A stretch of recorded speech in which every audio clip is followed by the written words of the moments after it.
Hey, what's up, everybody? So here's the little recap of our last podcast.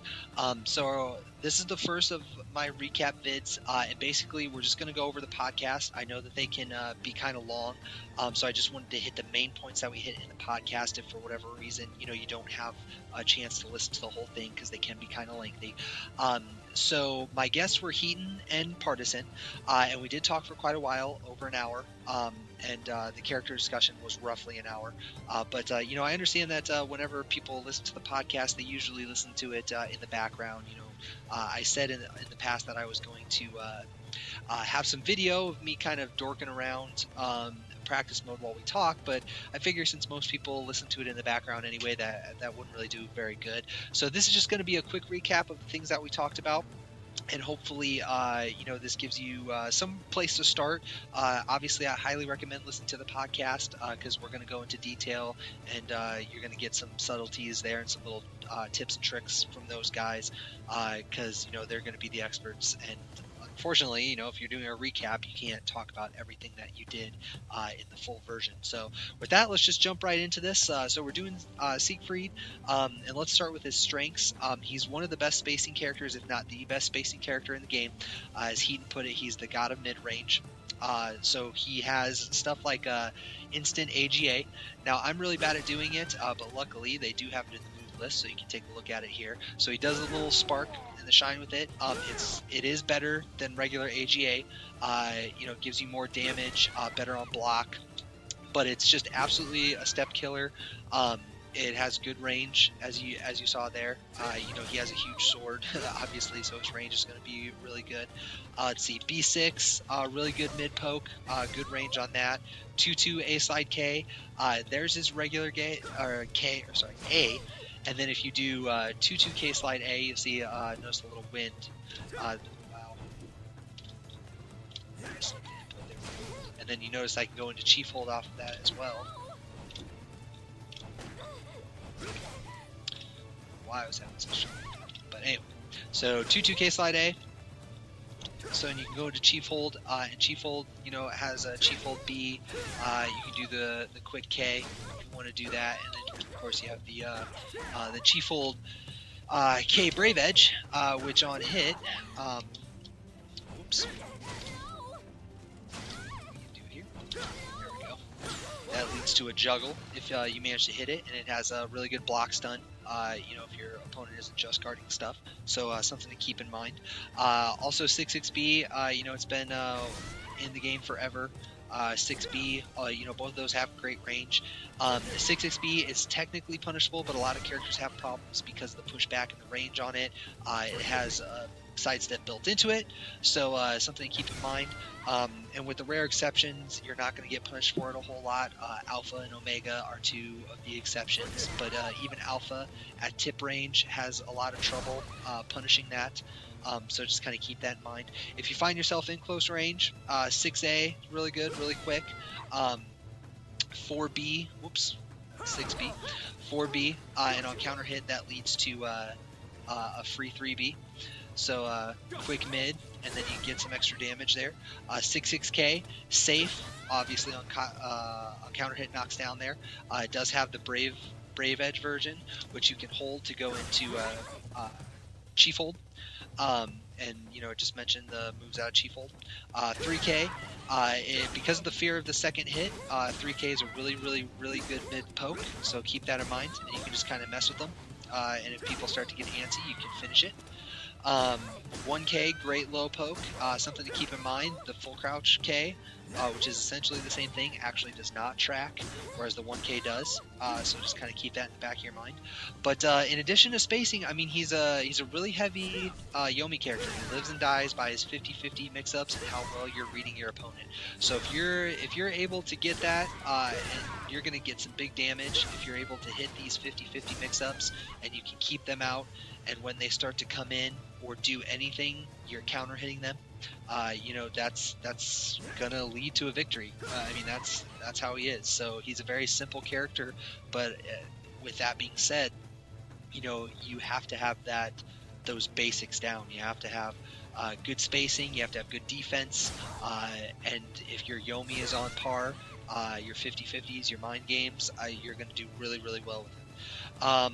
Another thing to mention, B plus K, really, really good against horizontals. It doesn't GI horizontal kicks, but all other GI or horizontals it will. And then it guarantees the B afterwards. So if you hit that, 2-2 BB is your guaranteed finish. Keep in mind that he has some whiffing issues, so if you do 8A, which, sorry, 8-8 BB, like it just did there, for whatever reason whiffs. So just remember on the 1P side to always do the 2-2 version. Let's see, with that, his damage output, obviously, from what you just saw, was really good. I mean, you just got over 100, and then with Brave Edges, he can get even more. Guard break damage is okay. Close range, you don't really have to worry about it. So if you're Siegfried, you're probably not looking to break their guard if you're close to them. But all the stuff that we just mentioned, AGA, or at least the instant version, really good guard break, 6XB,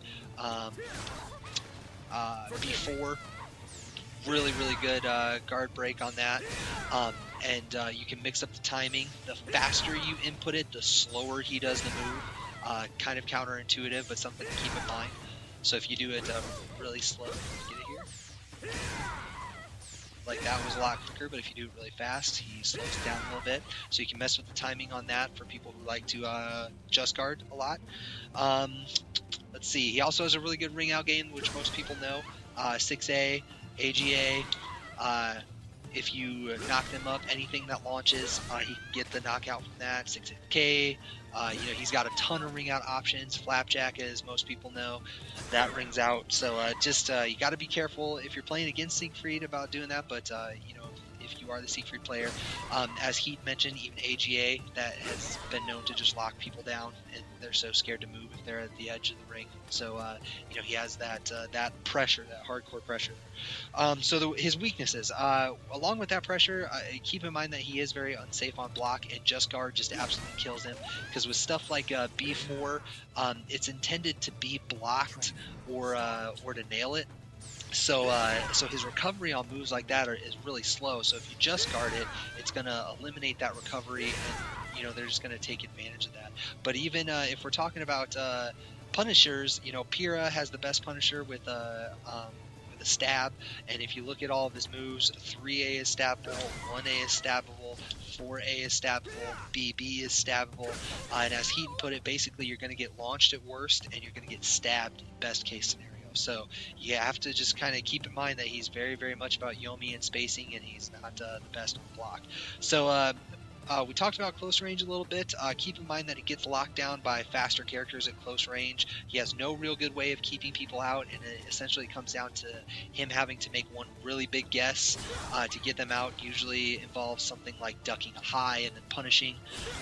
So if somebody's in his face, he doesn't have that answer to get people out very easily. It's going to be an uphill battle for him. So characters with fast punishes, we just mentioned Pyrrha. And those with fast close-up pokes, they give him a lot of trouble. So with that, if you don't have a good Yomi game, if you're not good at guessing your opponent, or even if you have just that one off round, it's going to be really, really rough for you. Or even that one off set or that off match, it's gonna suck. He also has a really bad whiffing problem. B4 has this tendency to whiff at tip for whatever reason. On smaller characters, even 3B for whatever weird reason will whiff on grounded or at the wall. It'll probably take me a second to recreate it, just because, but